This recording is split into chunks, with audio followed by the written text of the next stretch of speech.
ವಿರೋಧಿಗಳ 5,000 ಕೋಟಿ ರೂಪಾಯಿ ಆರೋಪ ಬರೀ ಸ್ಟಂಟ್. ಚರ್ಚೆಗೆ ನಾನು ಸಿದ್ಧ, ಆದರೆ ಮಳೆಕರ್ಣಿ ಮುಂದೆ ಬರಬೇಕು. ಸಂಜಯ್ ಪಾಟೀಲ್ ನೇರವಾಗಿ ಚರ್ಚೆಗೆ ಬರಲಿ, ಶಾಸಕಿ ಲಕ್ಷ್ಮೀ ಹೆಬ್ಬಾಳ್ಕರ್ ಸವಾಲು. ನನ್ನ ವಿರುದ್ಧ 5,000 ಕೋಟಿ ರೂಪಾಯಿ ಭ್ರಷ್ಟಾಚಾರದ ಆರೋಪ ಮಾಡುತ್ತಿರುವಂತಹ ಮಾಜಿ ಶಾಸಕ ಸಂಜಯ್ ಪಾಟೀಲ್ ಹಾಗೂ ಬಿಜೆಪಿ ನಾಯಕರಿಗೆ ಕೇವಲ ಸುಳ್ಳು ಆರೋಪ ಮಾಡುವ ಕಲೆ ಮಾತ್ರ ಕರಗತವಾಗಿದೆ. ನನ್ನ ವಿರುದ್ಧ ಆರೋಪ ಮಾಡಲು ಬೇರೆ ಯಾವುದೇ ವಿಷಯವಿಲ್ಲದ ಕಾರಣ ಇಂತಹ ಸ್ಟಂಟ್ ಮಾಡ್ತಿದ್ದಾರೆ.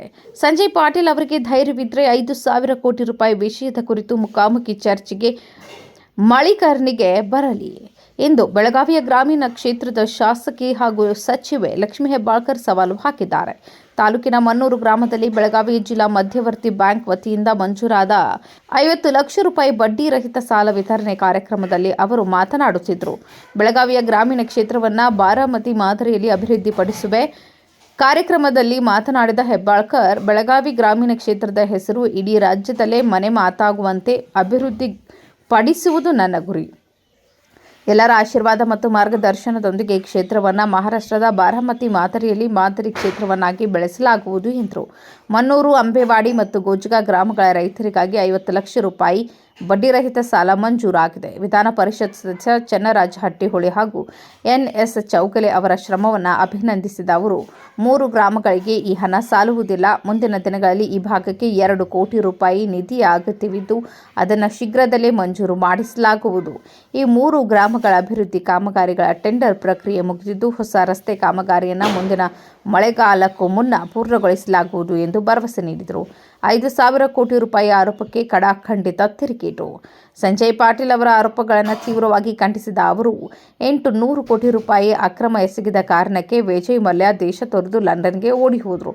ಹಾಗಿರುವಾಗ ನನ್ನ ವಿರುದ್ಧ 5,000 ಕೋಟಿ ರೂಪಾಯಿ ಅವ್ಯವಹಾರ ಮಾಡಲು ಹೇಗೆ ಸಾಧ್ಯ? 2017ರಲ್ಲಿ ನಾನು 10 ಕೋಟಿ ವೆಚ್ಚದಲ್ಲಿ ಕಾರ್ಖಾನೆ ಸ್ಥಾಪಿಸುತ್ತಿದ್ದಾಗ ಸಂಜಯ್ ಪಾಟೀಲ್ ಅವರೇ ನನ್ನ ವಿರುದ್ಧ ದೂರು ನೀಡಿ ಇನ್ಕಮ್ ಟ್ಯಾಕ್ಸ್ ಐಟಿ ದಾಳಿ ಮಾಡಿಸಿದ್ರು.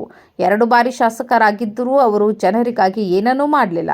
ನಾನು ಶಾಸಕಿಯಾಗಿ ಮಾತ್ರವಲ್ಲ, ಈ ಭಾಗದ ಮಗಳಾಗಿ ಕೆಲಸ ಮಾಡ್ತಿದ್ದೇನೆ. ಇದನ್ನು ಸಹಿಸಿಕೊಳ್ಳಲಾಗದೆ ಐಟಿ ಅಥವಾ ಇಡಿ ದಾಳಿಯ ಬೆದರಿಕೆ ಹಾಗೂ ಸುಳ್ಳು ಆರೋಪಗಳನ್ನು ಮಾಡ್ತಿದ್ದಾರೆ ಎಂದರು.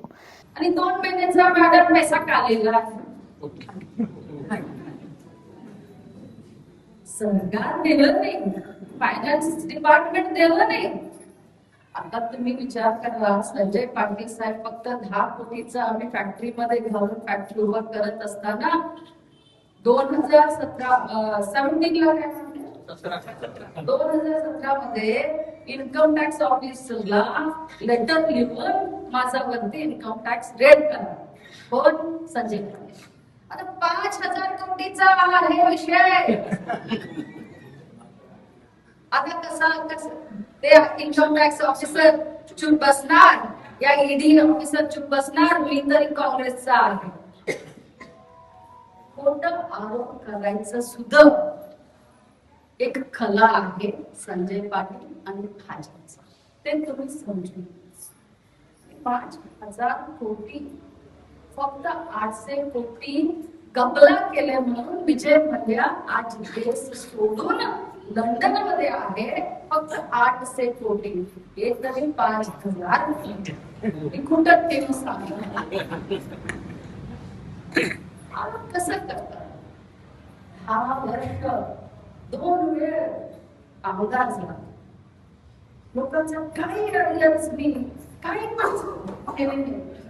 आज लक्ष्मीताई एकदम एक आमदार नाही, एक मुलगी होऊन घरचा लाडली एक मुलगी होऊन लोकांबरोबर आहे ते बघायला.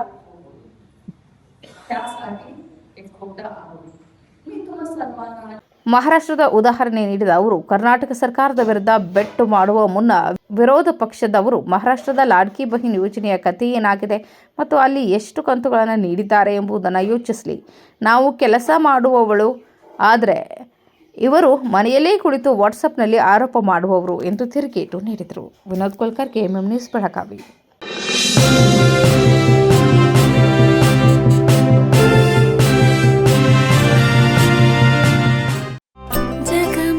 ಜಗಮಗ ಹೊಳೆಯುವ ಕಣ್ಣುಗಳು, ಹೃದಯದಿ ಹರುಷದ ಅಲೆಗಳು, ಬಂದಿದೆ ಶುಭಗಳ ಗಳಿಗೆ ಪ್ರೀತಿಯ ಗಳಿಗೆ ರೇಷ್ಮೆಯಲ್ಲಿ ಸುತ್ತಿದ ಸ್ವರ್ಣಗಳಿಗೆ BS Channabasappa and Sons, The Textile Mall, Tilakvadi, Belagavi.